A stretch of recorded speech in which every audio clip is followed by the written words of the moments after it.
네, 기시다 후미오 일본 총리가 금융 완화 정책의 근간을 재검토할 단계는 아니라고 밝혔습니다. 일본 중앙은행이 지난 20일 장기금리 변동폭을 확대해서 금융 완화 정책이 바뀌는 게 아니냐는 추측이 나왔는데 중앙은행 총재는 물론 총리도 아직은 아니라는 기존 입장을 되풀이했네요. 일본의 금융 완화 정책 언제 어떻게 바뀔지 알아보겠습니다. 이지평 한국외국어대 융합일본지역학부 특임교수 나오셨습니다. 교수님 어서 오세요. 반갑습니다. 안녕하십니까. 자, 일본 중앙은행이 지난 20일 장기금리 변동폭을 확대했다. 장기금리가 바뀌는 그 허용하는 상한을 좀 올린 건데 장기금리 변동폭 이게 왜 그렇게 시장에서 주목을 끄는 겁니까? 네, 변동폭으로 인상하게 되면은 사실은 그동안 일본은행 존재는 금리를 올리지 않겠다. 그렇죠. 금리 변동폭도 확대하지 않겠다. 확대하게 되면은 사실상의 금리 인상 효과가 나올 것이다. 이렇게 우려를 표현해 왔습니다. 네. 그렇기 때문에 아무래도 이제 금리 인상폭을 변동폭을 확대하면은 금리 인상 효과가 나오지 않겠는가 그런 기대가 있었기 때문에 네. 시장에서는 예상하지 못했다. 그동안 일본은행 존재가 금융 완화는 없다. 지금도 그렇죠. 없다고는 하고 있습니다만 지금도 계속 그렇게 얘기하고 있죠. 근데 사실상 금리는 올랐고 그러기 때문에 시장에서는 예상 외의 이벤트다.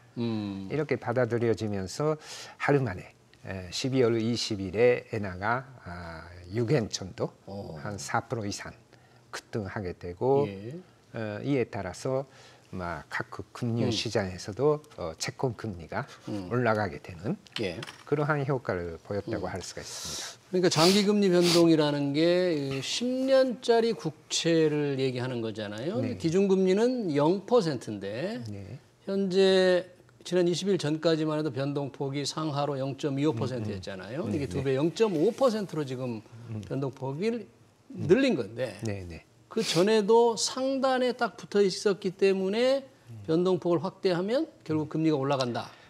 그렇게 생각한 모양이죠, 시장에서는. 사실은 이제 시장에서는 지금의 일본의 소비자 물가 상승률이 3% 넘었고 11월 기준으로 3.7%입니다. 일본도 소비자 물가 상승률이 3%를 넘었습니까? 네, 신선식품을 제외한 기준으로. 그렇게 보면은 지금의 10년 만기 국채 금리가 0.2%대라는 것은 너무 낮다. 너무 낮다.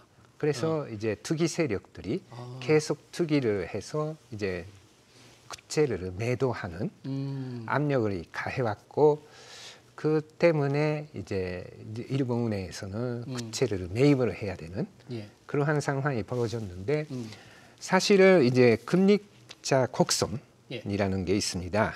만기 잔정 기간별로 1년도 있고 2년도 있고 10년도 있는데 이러한 금리차 곡선의 만기 구조를 보면은 그림에서 보시는 바와 같이 10년 만기 국채 시점에서 크게 떨어지고 있는 모습으로 보일 수가 있습니다.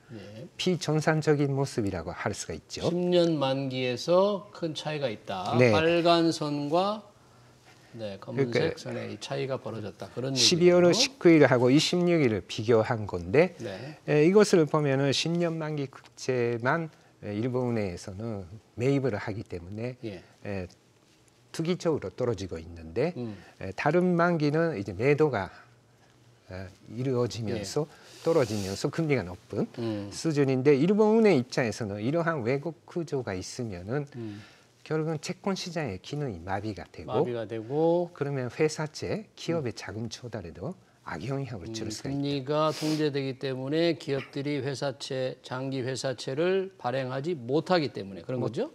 어렵습니까? 네, 어려워질 수도 있다. 그러한 우려 때문에 이러한 10년 만기 국채만 뚝 떨어진 현상을 고치기 위해서 했는데 12월 19일하고 26일을 비교하면은 레벨 자체는 올라가고 있지 않습니까? 그러네요. 절대 수준은 올라가고 있는데 다만 왜곡 현상, 10년 만기 국채만 뚝 떨어지고 있는 모습은 그대로 이거 있는 건데 이러한 이제 국제 시장의 시장 기능을 해소하기 위해서 왜곡 현상으로 해소하기 위해서 이제 금리의 인상폭, 변동폭을 확대하고 또 일본은행의 국제 매입 대상으로 10년 만기 국제뿐만 아니라 여러 국제에도 확대한다. 예. 이렇게 나왔는데 결과적으로 보면은 금리는 상승 레벨만 상승하고 왜곡 현상은 이제 쉽게 해결 안 돼 있는 그러한 어려움이 아직도 직면하고 있다. 그럼 그 변동폭을 확대한 날 일본 엔화 가치가 아까 당일날 달러당 6엔이 뛰었다고 했잖아요. 네네. 그렇게 그러니까 엔 달러 환율은 이제 내린 건데 엔화 가치 그렇게 뛰었는데 그 이후에는 조금 진정이 됐습니까? 아니면 뛴 수준에서 조금 유지가 되고 있습니까? 네, 그 21일에는 이제 다시 일단은 132엔으로 131엔에서 2엔으로 후퇴하고 이번 주 들어서는 오늘 시점에서는 133엔. 다시 조금 달러가 더 강해졌네요. 네, 달러가 강해지고 있는데 기본적으로는 미일 간의 금리차가 여전히 높고 또 일본의 물가가 계속 오르고 있기 때문에 실질 금리가 마이너스 폭이 커지고 있다. 네. 그리고 경상수지는 뭐 균형 수준도 왔다 갔다 하는 상태지만 무역 수지 적자가 2.20회계 연도 상반기 4월에서 9월까지의 수치로 보면은 11조 엔을 조가를 했기 때문에 연간으로는 20조 엔의 무역 적자가 되지 않겠냐. 그러한 우려도 뭐 여전하기 때문에 이제 엔조 분위기가 지속되고 있다고 할 수가 있습니다만은 사실은 아까 그림에서 있던 바와 같이 일본 은행의 금리 인상으로 재촉하는 시장 투기 세력의 압력이 지속되고 있기 때문에 금리 인상에 대한 기대는 아직도 남아 있다. 금리 인상에 대한 기대는 여전하다. 그런데 일본의 총재 구로다 하루히코 총재는 변동폭 확대일 뿐이다. 아까 말씀하신 대로 기업들 회사채 발행을 좀 도와주기 할 뿐이지 금융 완화 정책이 바뀌는 게 아니다는 거를 계속 강조하고 있는 거죠. 네. 시장은 그 총재의 발언을 좀 신뢰를 합니까?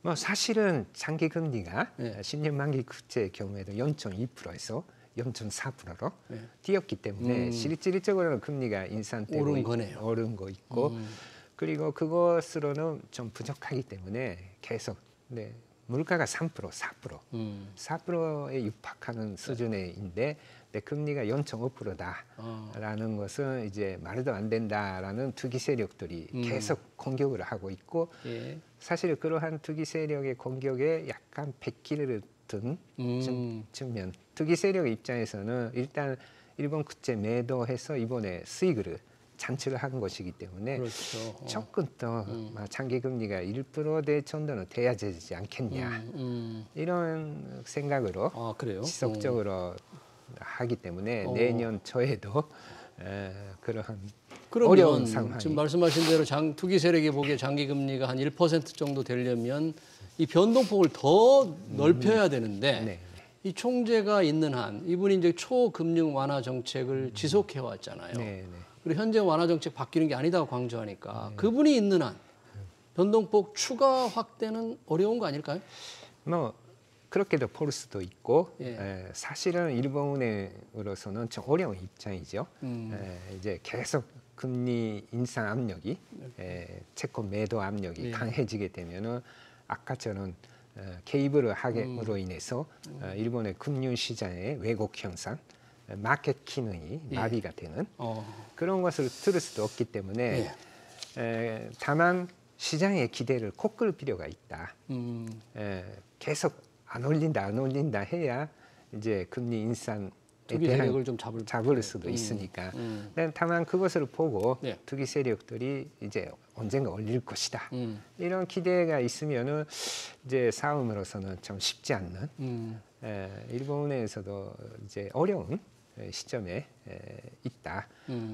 물론 물가가 최근에 다소 엔고가 됐기 때문에 예상보다는 그 물가가 빨리 진전되면은 그러한 일본 금리의 인상 압력이 완화될 수도 있습니다만은 지금으로서는 그동안의 엔저 효과도 있고 물가가 크게 빨리 예. 떨어지기는 어려움이 있는 것 같습니다. 예. 그동안 일본의 그 초금융 완화 정책, 그로 인한 엔화 가치의 지속적인 하락, 한때 뭐 달러당 150엔까지 떨어졌으니까요. 그게 부작용이 조금 많다는 비판이 있는 거죠, 지금? 네, 맞습니다. 엔조가 수출 대기업에게는 일정한 수익 확대 효과가 있습니다만은 그러한 효과는 많이 약화됐다. 수출 대기업의 경우에도 해외 고점을 생산 고점으로 일본에서 해외로 많이 옮겼기 때문에 대부분의 수입 원자재에 의존을 하고 있는 중소기업, 기업의 90% 이상은 중소기업이기 때문에 그러한 중소기업에게 있어서는 엔조가 오히려 마이너스가 되는 경우가 많고 그리고 소비자, 생활자, 근로자, 뭐 네스를 중심으로 일본에서 활동하는 사람에게는 엔조에 따른 비용 상승이 어려움이 있다고 할 수가 있습니다. 네, 좀 엔조로 이렇게 물가가 오르면 그렇지 않아도 일본 기업들은 임금을 올리지 않아서 근로자들의 불만이 굉장히 많은데 최근에 일본 기업들의 임금 인상 추세는 어떻습니까? 네, 뭐 과거 30년 정도 일본의 임금은 실질적으로는 오르지 않았다. 30년 동안 실질적으로 안 올랐다. 안 올랐다라는데 사실은 2020년의 경우에는 마이너스 1.2%, 현금 급여 총액, 후생 노동선의 이 기준으로 보면은 마이너스 1.2%고 2021년에도 0.3%에 그치고 있고 금년도도 아마 1%대 수준이 것이다. 이렇게 보여지고 있고 대기업 중심의 춘투 이거는 조금 더 높은 수준이 되겠습니다만은 그래도 2020년 봄에 춘투의 임금 인상률은 노조 연합 집계 기준으로 2.07%니까 물가 상승률보다는 낮은. 그래서 실질 임금이 마이너스가 되고 있는 상황이고 특히 금년 10월에는 실질 임금의 마이너스 폭이 2%대 후반으로 떨어졌기 때문에 서민 입장에서는 글쎄요. 생활이 어려워지고 있는 상황이다 할 수 있습니다. 지금의 일본의 금융 완화 정책은 현재 중앙은행 총재 그러다 하루이코 총재가 아주 확신을 가지고 그게 뭐 가장 중요한 아베노믹스의 한 정책이었잖아요. 네네. 전 아베 수상의 총님. 근데 그분의 임기가 내년 4월 8일인데 바뀌게 되면 일본의 금융 완화 정책도 변화가 확실히 올까요? 네, 뭐 전제가 바뀌면은 정책이 바뀌지 않을까 하는 기대는 있었던 것 같습니다. 다만 이번에 서둘러서 일본은행 전제가 정책을 바꾼 거는 아무래도 신임 총재에게 부담을 좀 덜어드리려고 하는 그런 의도가 있는 것 같습니다. 영국의 신임 총리가 대규모 관세를 하겠다 해서 시장의 공격을 받아가지고 이제 정권이 무너진 경우도 있습니다만은 신인 부임을 하는 사람이 초기부터 대규모의 정책을 바꾸는 게 시장의 신뢰를 확보해야 되기 때문에 좀 어려움이 있는 것 같습니다. 근데 다만 앞에서 말씀드린 대로 일본의 국제 금리의 왜곡 현상 그리고 투기 세력의 일본 국제 매도 압력이 지속되고 있기 때문에 일본은행으로서는 추가 금리 인하는 없다라는 기대를 형성하고 싶은 마음이지만은 내년 초에 이러한 상황이 지속된다면은 총재가 바뀌기 전에 그러다 총재가 퇴임하기 전에 어느 정도 다시 금리를 올릴 실질적으로 올릴 가능성은 있지 않을까. 네, 그렇군요. 총재 임기 전에 뭔가 통화정책 변경의 가능성을 전망하셨습니다. 일본 엔화 동향과 완화 정책 잘 들었습니다. 지금까지 이지평 한국외국어대 융합일본 지역학부 특임 교수였습니다. 교수님 고맙습니다. 감사합니다. 네.